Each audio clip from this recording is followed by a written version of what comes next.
Hello, welcome to Tea Time Results Show. Welcome back, it's nice to have you with us again. We're here to give you a roundup of the results of the last couple of weeks.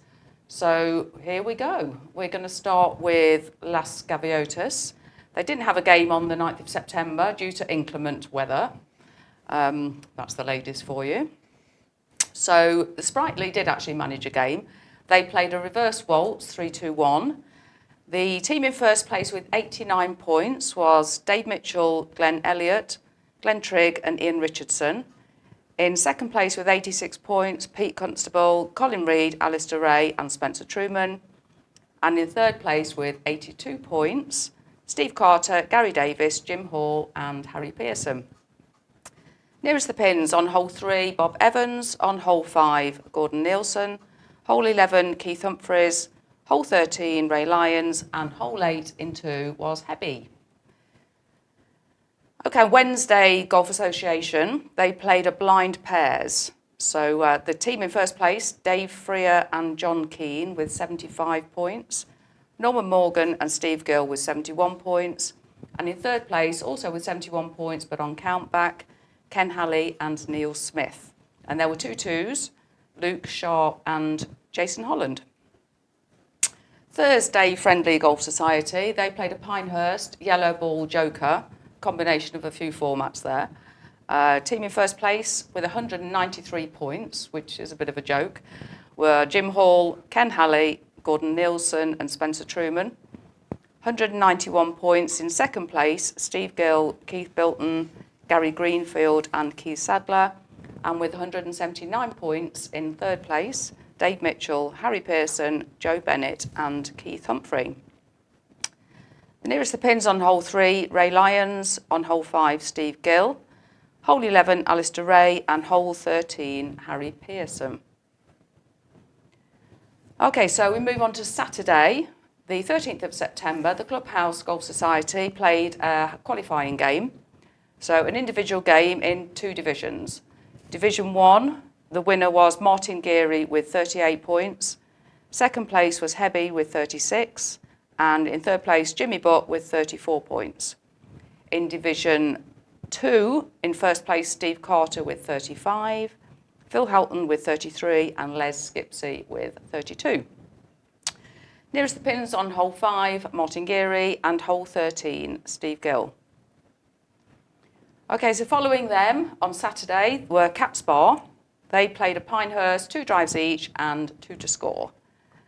The team in first place with 96 points, Kieran McGibney, Norman Morgan and Colin Jordan. And second place with 92 points, Luke Sharp, Sean Johnson and Jim Chapman. Only one nearest the pin on hole 13, that was Norman Morgan, but there were 7 twos in this game. So we had Kieran McGibney, Norman Morgan, Dave Hackett, Jim Chapman and Sean Johnson with 3 twos in one game. Fantastic. Just to note that they're going back to winter tee times from next week. Okay, Sunday, the 14th of September, Sunshine Golf Society played a high-low format. Team in first place, Gary Lovejoy, Ian Butters, Steve Cronk and Gary Davis with 68 points. And in second place, Ray Lyons, Denise Brown, Gary Davis and Hayley Barker with 65 points. Nearest the pin on hole 3, Brian Varro. Nearest the pin on hole 5, Rob Greatley. On hole 11, Ray Lyons. Hole 13, Les Monkton. Hole 18, 2, Dave Hackett. And hole 15 in 3, Denise Brown. Welcome back, Denise. There were just 2 twos on the day, one for Paco Belchi and one for Hayley Barker. Tuesday, 16th of September, Sprightly Golf Society played a Texas Scramble. Team in first place, Ray Lyons, Phil Halton, Hebby and a ghost player with 56.8. In second place, Spencer Truman, Martin Geary, Keith Humphrey and another ghost player, 59.1. And a full team coming in third place with 62 points, Martin Wilkins, Harry Pearson, Pete Allison and Steve Carter. Nearest the pin on hole 3, Dave Mitchell. On hole 5, Martin Geary. Hole 11, Spencer Truman. hole 13, Pete Allison, and hole 8 into Dave Mitchell. Then we move on to Thursday. So Thursday Friendly Golf Society, they played at Pinehurst. First place, Steve Gill, Spencer Truman, Harry Pearson and Phil Helton with 106. Les Skipsey, Dave Mitchell, Ken Halley and Brian Arnold in second place with 106 also. And in third place with 104 points, Jim Hall, Keith Humphrey, Ray Lyons and Another Ghost. Nearest the pin on hole 3, Ken Halley, on hole 5, Les Skipsey, hole 11, Martin Edwards, and hole 13, Keith Humphrey. Back to Saturday, 20th of September, Clubhouse Golf Society, they played a reverse waltz, 3-2-1, with also playing a Pinehurst. With 108 points in first place, Alistair Ray, Steve Carter, Brad Keeling and Phil Halton. Second place with 103, Steve Gill, Mick Drummond, Glenn Trigg and Jerome Dooley. Nearest the pin on hole 3, Alistair Ray, on hole 5 and hole 11, Glenn Trigg, and on hole 13, Dave Spooner. Okay, Catsbar. On Saturday the 20th, they played Pinehurst 2 to score, all to score on par 3s. With 99 points in first place, Kieran McGibney, Norman Morgan, Bernie McCluskey and Dave Griffiths. And second, with 98 points, Marius Bruiser, Sean Johnson, Baz Elmore and Keith Halliwell. Nearest the pins on hole 5, Dave Griffiths, and hole 13, Colin Jordan. And just 1-2, well done, Keith Halliwell. Okay, so Sunday the 21st of December, formerly the Black Ball Society, but now Dixie's Golf Society. They played a blind pairs competition. They held the draw back at the bar, and the winners were Dave Smith and Barry Soulsby with 63 points. Second place, Des Watts and Terry Bowles with 60 points. In third place, also with 60 points, Mick Green and John Wynne. And in fourth place with 59 points, Lowell Bridges and John Keane. They were closely followed by Sunshine Golf Society, who played a modified Irish rumble, stroke index waltz, in other words. Okay, this was a little bit domineered by one person. The team in first place, with 86 points, were Rob Greatley, Brian Verrell, Steve Cronk and Hayley Barker. In second place with 82 points, Colin Reid, Fron Porter, Ina Ellingsether and Andy Wakefield. But now we come to the nearest of pins. On hole 3 and hole 5 and hole 11 was Rob Greatley.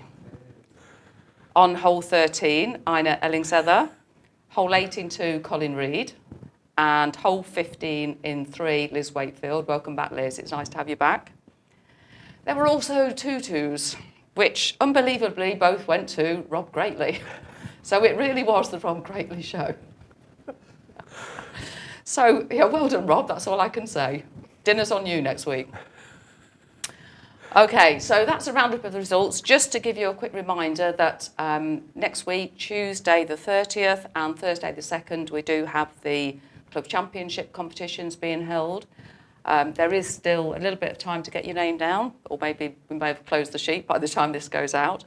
But the main reminder is that Thursday the 2nd is the Order of Merit for October, as we don't have an October Club to Golf competition. So there you have the results for the last 2 weeks. So that's enough of that. Okay, joining me in the studio today is Rob Greatley. Hi again, Hayley. Hi everybody, great to see you again. So what would you like to talk about today? I think today we want to talk about the evolution of the golf club. We've done golf balls. Yeah, we have. Yeah, we've done the club, we've done various other history lessons. Yeah. I think we need to talk about golf clubs. Okay. Okay, and kind of where they started, Okay. how they've evolved over the years, and where we are now, and possibly where we're going to go in the future. Yeah, okay then, why not? Okay, Yeah, so everybody sit down, relax, get a cup of tea, here we go. All right, let's start with, what were clubs first made from? Well, when golfers first started playing in the 15th century, but so we don't really know exactly, but we know what they were playing with in the 18th century. So we could presume that it's the same as what they were playing with before.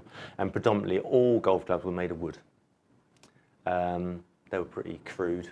People would make them themselves, or they'd have manufacturers making them, but because they weren't manufactured to a process, they'd all be unique. So yeah, for most of the 18th century, they were made of wood. Okay. How does that, so just throw something, how does that relate to a previous conversation that we've had about where golf started?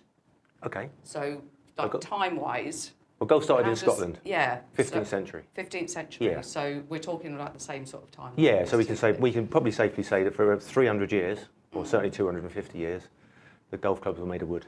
Yeah. Yeah. Which is a bit weird, really, when you think about it. And what sort of wood are we talking here? Was it? We don't really know, actually. No. We know what they're. It's not documented. No, we know what wood they were made of later on. Yeah.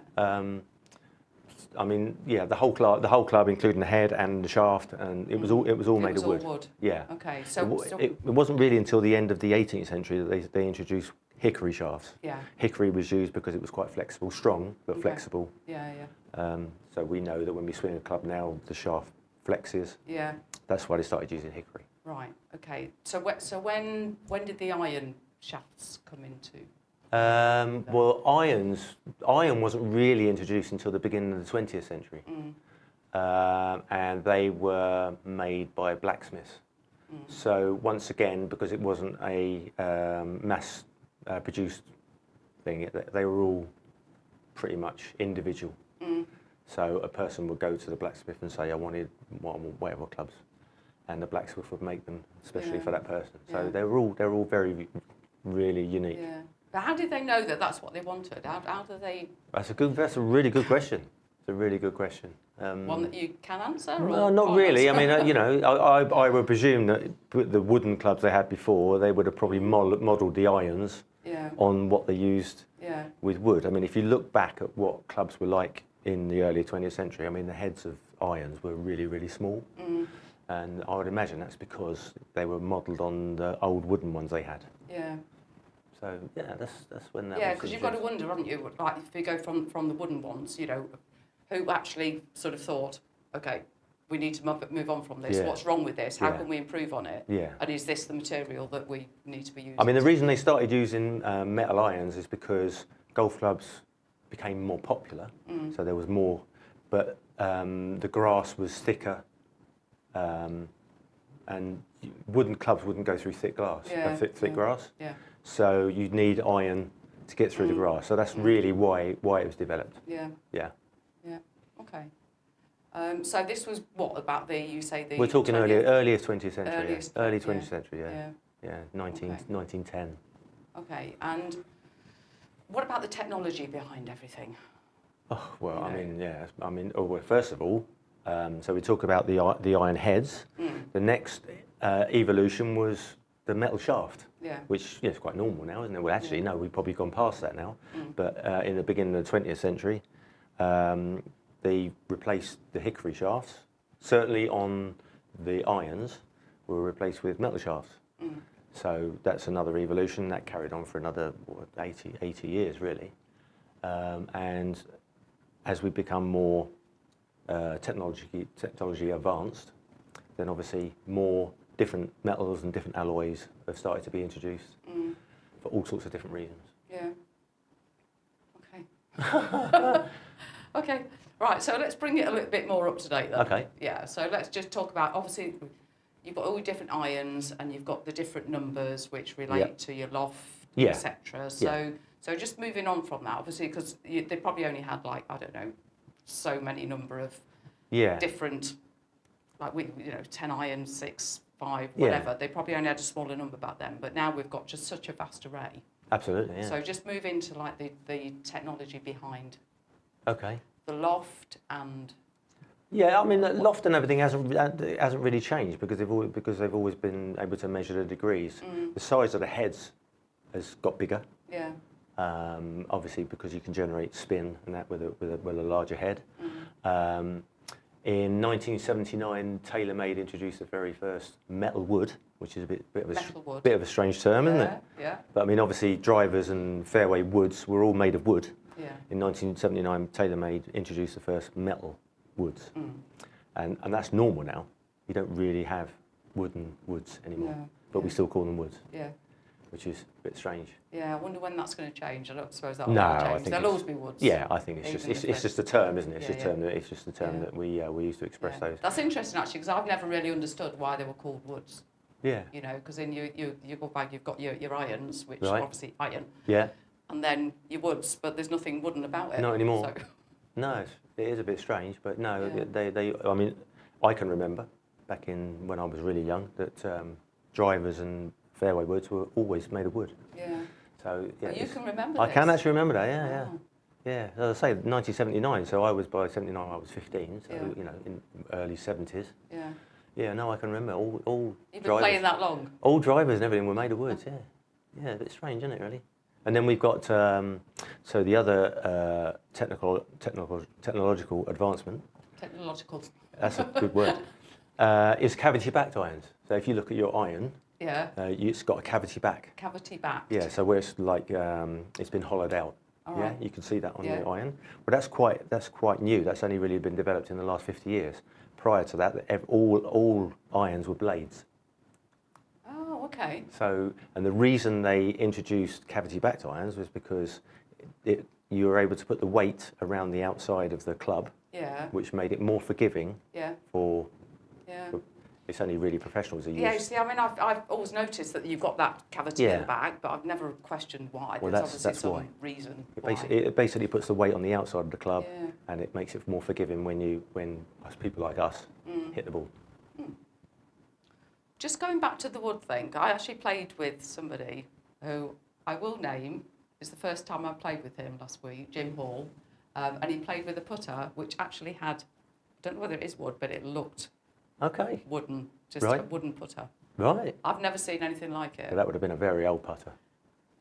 It probably is. I never got a chance to ask him. I meant to ask him about it, but we finished the game and then I forgot all about it. Well, that's really interesting. It's just reminded me, so Wow. I need to find out what's going on there and maybe we can borrow it and bring it. Yeah, absolutely. That'd be great. It might just be cosmetic. It might just look wood, but it actually... I mean, putters have probably evolved more than any other club because originally they were just like a blade. I'm sure you've seen them when you go on crazy golf and all that sort of thing. But they've so now we've got blade ones which are a bit more technological now. I play with a blade myself. We've also got the big mallet ones, and then we've got so it's all sorts of different. Putters are very personal, aren't they? They are actually, yeah. Yeah, and there are so many different types. There are, yeah. Yeah, and you know, if you for whatever reason you need to borrow somebody's putter because completely different. Whatever, it's completely different. Oh yeah, completely different. Yeah, it's very much a personal thing, putting. Yeah, I agree. Yeah. So what we're looking in the future now, as far as technology is concerned, we're talking about using. I mean, we already use titanium, carbon fibre, graphite. Obviously, we use, and in the future we'll be talking about. I mean, I don't know if you know, but Bryson DeChambeau, his clubs are 3D printed. What do you mean by that? Well, 3D printers, obviously you can design something on your computer screen, send it to your 3D printer, and it will make a 3D image of what you've designed. Okay. All his clubs are 3D printed. So they're not manufactured, they are literally printed. Okay, I think I understand the technology by heart, but I'll work on it. I mean, that's the future. Yeah. So, you know, you'll be able to go, I imagine, and sometime in the future you'll be able to go into shops and they'll measure you and they'll say, okay, which clubs do you want? They'll bring them up on the computer screen and then they'll print them off for you while you wait. Love technology. Amazing, isn't it? Yeah. So that's where we're going in the future. Oh, I imagine so, yeah. Yeah, absolutely, yeah. And then who knows what afterwards. Yeah. In a way, I'm a bit of a traditionalist, so I hope it doesn't change too much because... yeah, the game will change too much. Yeah. Well, I don't think it will in our lifetime, to be honest. No, I hope not. I hope not. I quite enjoy it the way it is. So, yeah. But there we are.